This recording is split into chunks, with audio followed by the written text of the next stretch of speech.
El abad San Odón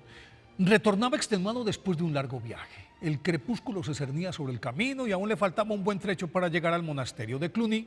Entonces retomó su habitual meditación sobre la pasión de Cristo y, embebido en ella, no vio al individuo que con la cara embozada avanzaba hacia él,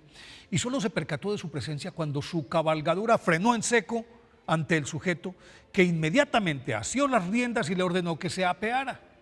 lo cual hizo dócilmente el monje, que se quedó mirándolo y permaneció en silencio cuando el ladrón se montó en el caballo y se alejó. San Odón se terció la alforja, reanudó su meditación y la marcha, llegó al claustro ya entrada la noche, siguió derecho a su celda, en la que oró largamente y luego se durmió beatíficamente. Al día siguiente, después de maitines, los frailes que trabajaban en el campo salieron a sus faenas y, al llegar a un recodo, encontraron al cuatrero paralizado sobre el lomo del corcel. Al verlos les pidió auxilio y, después de confesarles lo sucedido, les contó que el jamelgo se ranchó en ese sitio y él quedó atado a la montura. Entonces los monjes lo cabestrearon hasta el convento, en el que el abad ya lo estaba esperando, y solo en su presencia se pudo desmontar. En vez de enviarlo a prisión, San Odón lo abrazó y le pagó 5 monedas de plata por haberle cuidado también a su caballo durante toda la noche.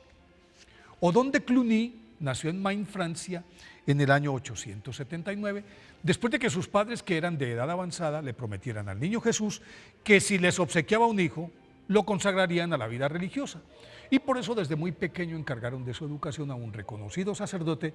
del que recibió una impecable formación cristiana. No obstante, cuando ya era un joven, se dejó arrastrar por el ambiente mundano que imperaba en su círculo social, pero luego de sufrir durante 3 años de un fuerte dolor de cabeza, inexplicable e incurable según los médicos, desesperado le pidió a la Santísima Virgen que lo curara y, a cambio, abrazaría la vida religiosa. Una vez sanado milagrosamente, se preparó debidamente. A los 19 años recibió la tonsura y adelantó estudios de filosofía y teología en París. Y durante algún tiempo se desempeñó como canónigo de la iglesia de San Martín de Tours, a la par que se preparaba musicalmente con Remigio de Auxerre, pero atraído por la regla benedictina que estudió a fondo, decidió ingresar en el año 909 al convento de Beaune, y, por la estricta observancia de los preceptos de San Benito, por su total entrega a la oración y al ayuno, por su lúcida inteligencia y conocimiento de las Sagradas Escrituras, su superior, el abad Bernot, lo ordenó sacerdote y lo puso al frente de la escuela de novicios de la recién fundada abadía de Cluny,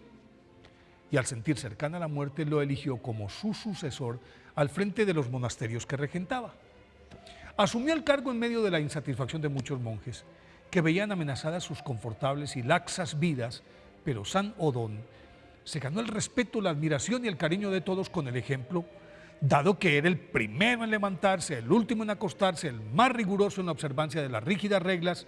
el más generoso con los pobres, el más cálido y afectuoso con sus monjes y el más severo a la hora de corregir.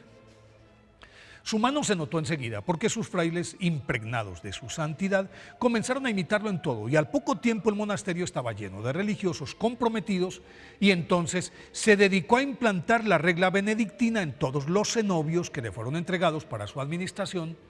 El Papa le había concedido mediante bula la potestad de intervenir en los conventos que lo requirieran, independientemente de la orden a la que pertenecieran, y solo rendía cuentas al pontífice, de quien además era consejero. Entonces, así llegó a tener más de 1000 monjes bajo su dirección. Desde entonces, y durante toda la Edad Media, el espíritu cluniacense que San Odón transformó y lideró imperó en el movimiento monacal europeo, y su influencia desvirtuó a la fastuosa iglesia que, entretenida en la búsqueda del poder temporal, se había olvidado de su grey y contaminado del boato, del lujo y el hedonismo de las cortes medievales. Agotado de recorrer a Europa de punta a punta, enfermó estando en Roma y pidió que lo llevaran a Tours para morir allí y ser enterrado junto al sepulcro de su santo patrón, San Martín de Tours. Y se cumplió su voluntad. Llegó a la ciudad justo en la fecha en que se celebraba la fiesta de su santo, y el 19 de noviembre del 942, 3 días después, falleció en paz. Por eso, hoy, día de su festividad, pidámosle a San Odón que transforme nuestros corazones para la gloria de Dios.